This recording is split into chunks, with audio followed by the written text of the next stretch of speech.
Yitzhak Rabin. March 1, 1922 – November 4, 1995, was an Israeli politician, statesman in general. He was the fifth Prime Minister of Israel, serving 2 terms in office, 1974–77 and 1992 until his assassination in 1995. In 1994, Rabin won the Nobel Peace Prize together with Shimon and Yasir Arafat. He was assassinated by right-wing Israeli radical Yigal Amir, who was opposed to Rabin's signing of the Oslo Accords. Rabin was the first native-born Prime Minister of Israel, the only Prime Minister to be assassinated and the second to die in office after Levi Eshkol.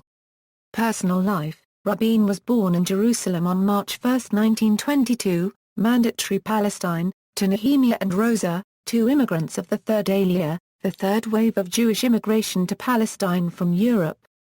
Nehemiah Rubitsov was born in the Ukrainian village Sidorovishi near Ivankiv.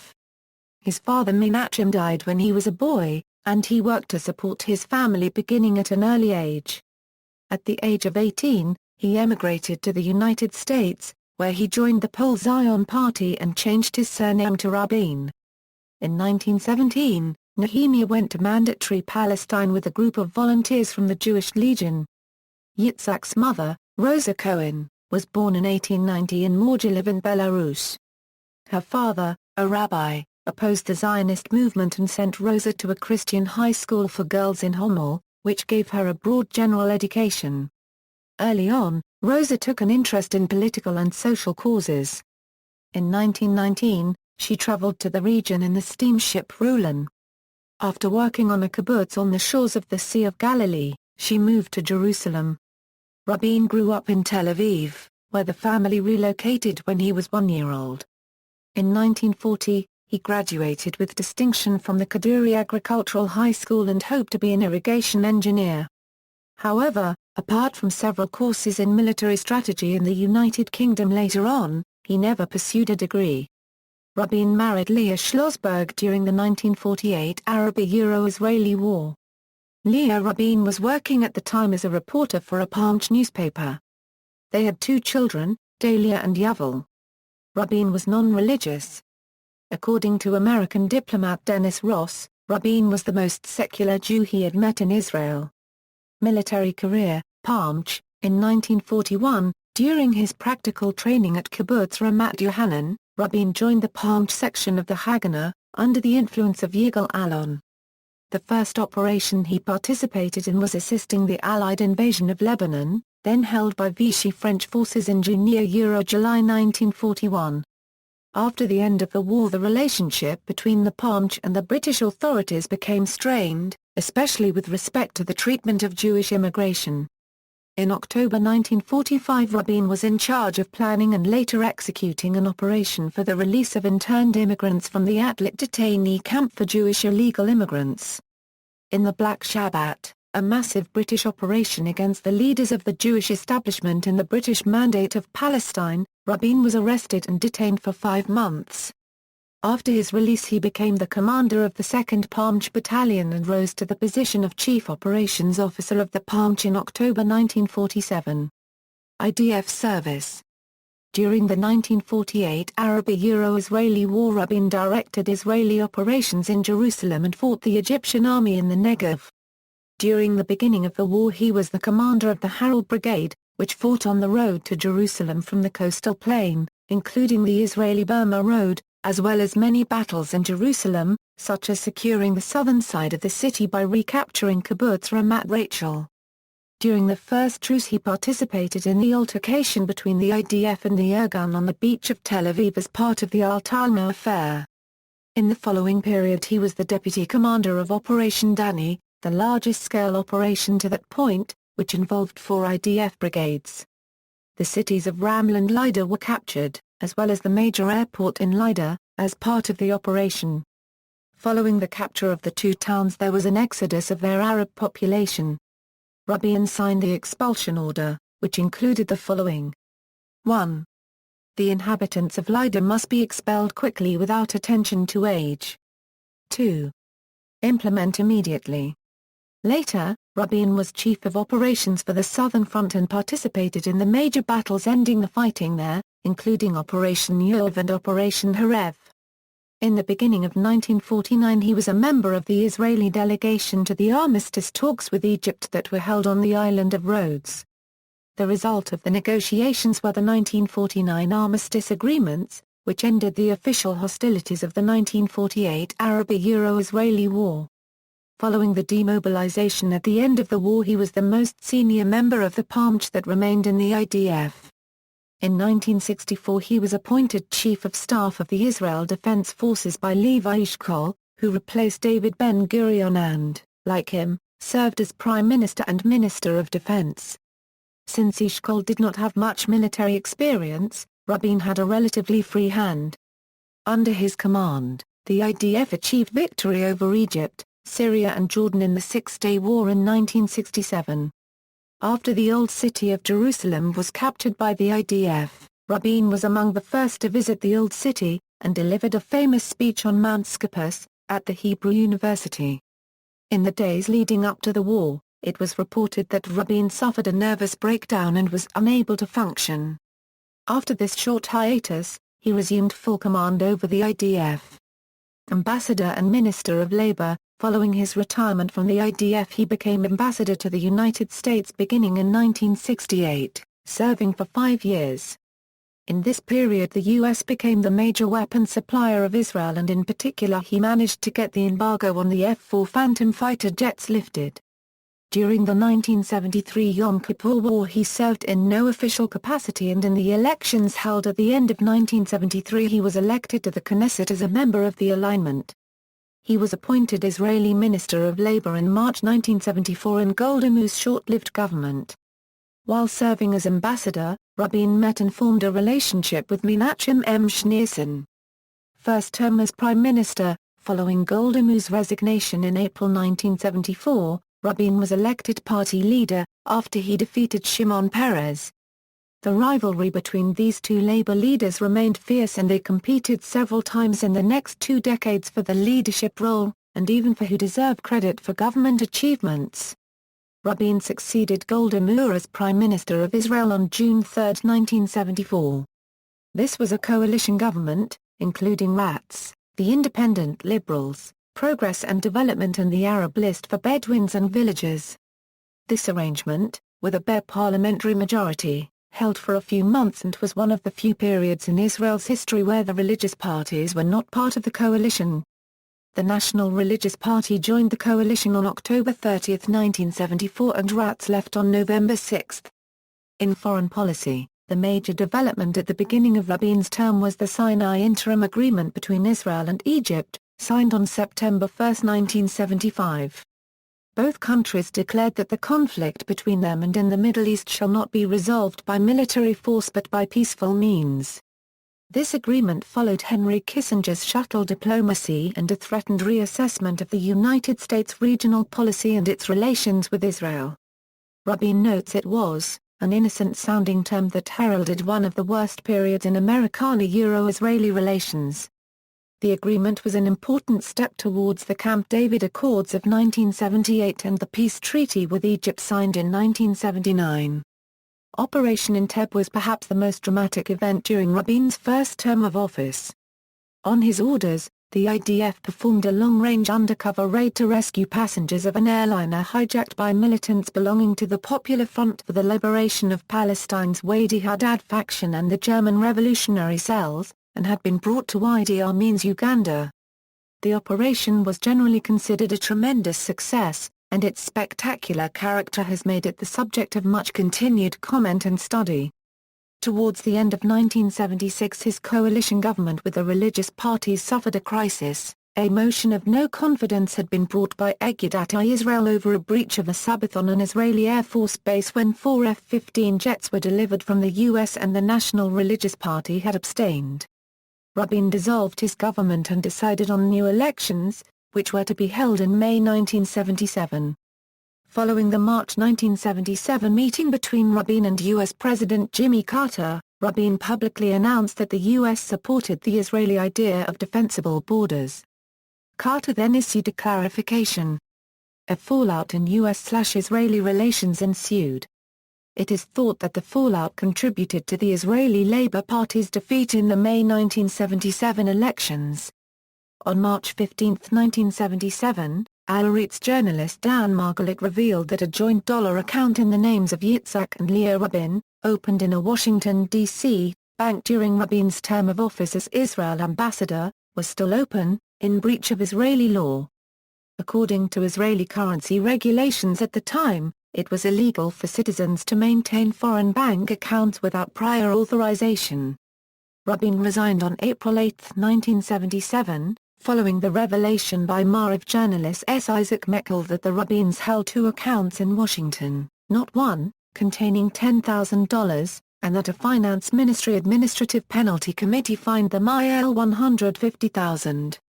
Rabin withdrew from the party leadership and candidacy for Prime Minister, an act that earned him praise as a man of integrity.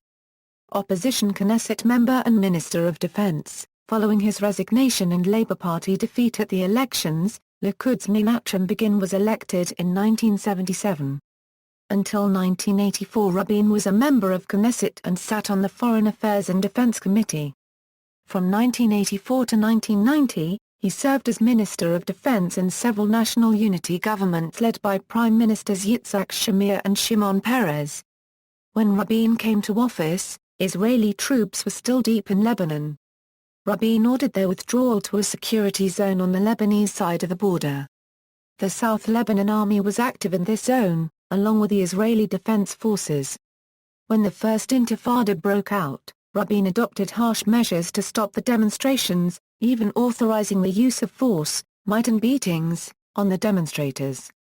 Rabin the Bone Breaker was used as an international image.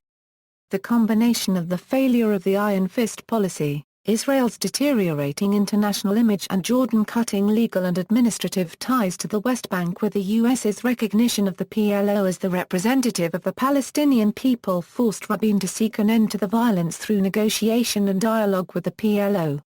In 1990 to 1992, Rabin again served as a Knesset member and sat on the Foreign Affairs and Defense Committee. Second term as Prime Minister. In 1992 Rabin was elected as chairman of the Labour Party, winning against Shimon Peres. In the elections that year his party, strongly focusing on the popularity of its leader, managed to win a clear victory over the Likud of incumbent Prime Minister Yitzhak Shamir. However, the left-wing bloc in the Knesset only won an overall narrow majority, facilitated by the disqualification of small nationalist parties that did not manage to pass the electoral threshold. Rabin formed the first Labour-led government in 15 years, supported by a coalition with Meretz, a left-wing party, and Shas, a Mizrahi ultra-Orthodox religious party. Rabin played a leading role in the signing of the Oslo Accords, which created the Palestinian National Authority and granted it partial control over parts of the Gaza Strip and West Bank. Prior to the signing of the Accords, Rabin received a letter from PLO chairman Yasir Arafat renouncing violence and officially recognizing Israel, and on the same day, September 9, 1993, Rabin sent Arafat a letter officially recognizing the PLO.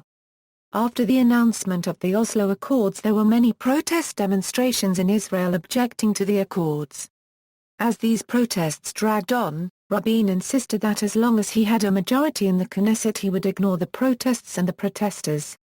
In this context he said, they can spin around and around like propellers, but he would continue on the path of the Oslo Accords. Rabin's parliamentary majority rested on non-coalition member Arab support. Rabin also denied the right of American Jews to object to his plan for peace, calling any dissent chutzpah.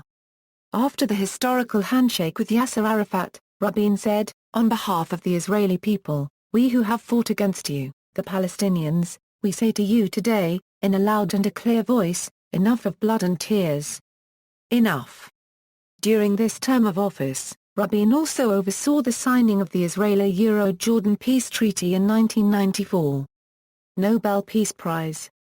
For his role in the creation of the Oslo Accords, Rabin was awarded the 1994 Nobel Peace Prize, along with Yasir Arafat and Shimon Peres.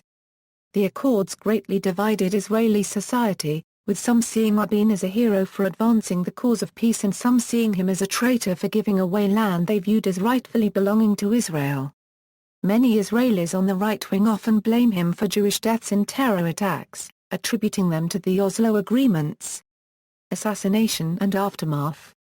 On the evening of November 4, 1995, Rabin was assassinated by Yigal Amir, a radical right-wing Orthodox Jew who opposed the signing of the Oslo Accords.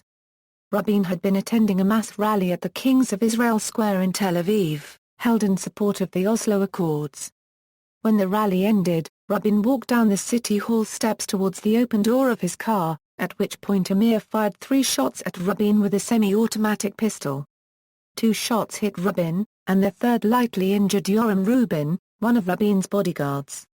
Rabin was rushed to nearby Ichilov Hospital, where he died on the operating table less than 40 minutes later due to blood loss and a punctured lung. Amir was immediately seized by Rabin's bodyguards. He was later tried, found guilty, and sentenced to life imprisonment. After an emergency cabinet meeting, Israel's foreign minister, Shimon Peres, was appointed as acting Israeli prime minister. Rabin's assassination came as a great shock to the Israeli public and much of the rest of the world. Hundreds of thousands of Israelis thronged the square where Rabin was assassinated to mourn his death. Young people, in particular, turned out in large numbers, lighting memorial candles and singing peace songs. On November 6, 1995, a day after the murder, he was buried on Mount Herzl. Rabin's funeral was attended by many world leaders, among them US President Bill Clinton, Australian Prime Minister Paul Keating, Egyptian President Hosni Mubarak and King Hussein of Jordan. Clinton delivered a eulogy whose final words were in Hebrew Shalom, Hava. The square where he was assassinated, Kikar Malchai Israel, was renamed Rabin Square in his honor. Many other streets and public institutions in Israel have also subsequently been named after him. After his assassination, Rabin was hailed as a national symbol and came to embody the ethos of the Israeli peace camp, despite his military career and hawkish views earlier in life.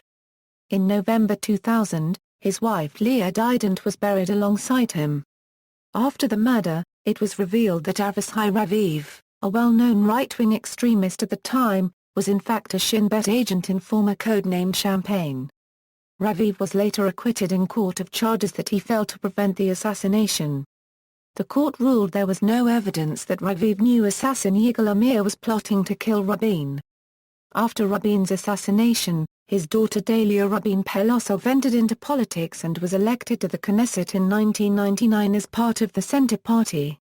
In 2001, she served as Israel's Deputy Minister of Defense.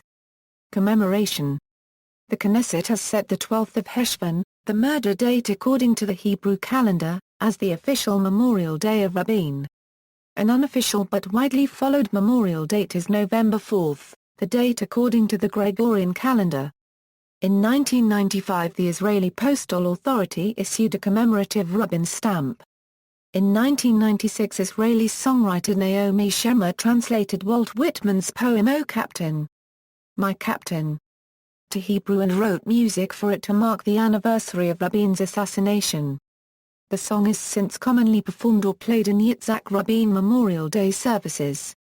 The Yitzhak Rabin Center was founded in 1997 by an act of the Knesset, to create a memorial center for perpetuating the memory of Yitzhak Rabin. It carries out extensive commemorative and educational activities emphasizing the ways and means of democracy and peace. Mechinat Rabin, an Israeli pre-army preparatory program for training recent high school graduates in leadership prior to their IDF service, was established in 1998. Many cities and towns in Israel have named streets, neighborhoods, schools, bridges and parks after Rabin. Also 2 government office complexes and 2 synagogues are named after Yitzhak Rabin. Outside Israel, there are streets and squares named after him in Bonn, Berlin, Madrid and New York and parks in Montreal, Paris, Rome and Lima. The Community Jewish High School in Ottawa is also named after him. The Cambridge University Israel Society hosts its annual academic lecture in honor of Yitzhak Rabin.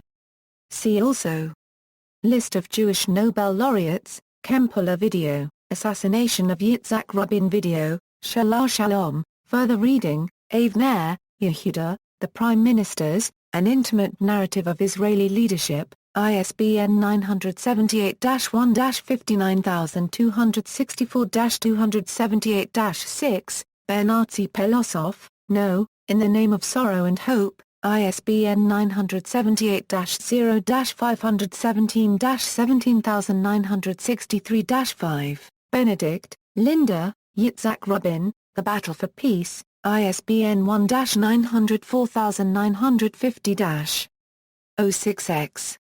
Horowitz, David, Shalom, Friend, The Life and Legacy of Yitzhak Rabin, ISBN 1-55704-287X, Kuzman, Dan, Soldier of Peace, The Life of Yitzhak Rabin, ISBN 0-06-018684-4, Rabin, Leah, Rabin Our Life, His Legacy, ISBN 0-399-14217-7, Rabin, Yitzhak, The Rabin Memoirs, ISBN 0-500-20-20766-1, Rabin, Yitzhak, with Dov Goldstein, Service Book, Yuri Milstein, The Rabin File, ISBN 965-229-196-X, References.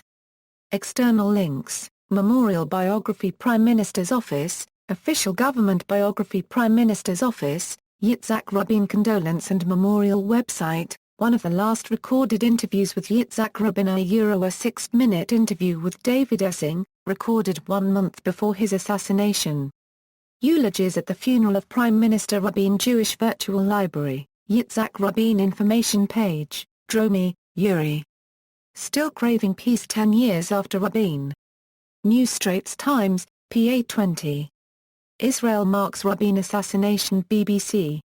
Booknotes Interview with Bernardsy Pelosov on In the Name of Sorrow and Hope, May 26, 1996. Yitzhak Rabin's Last Speech, segment interview on YouTube by Leon Charney on The Leon Charney Report, full interview on YouTube by Leon Charney on The Leon Charney Report.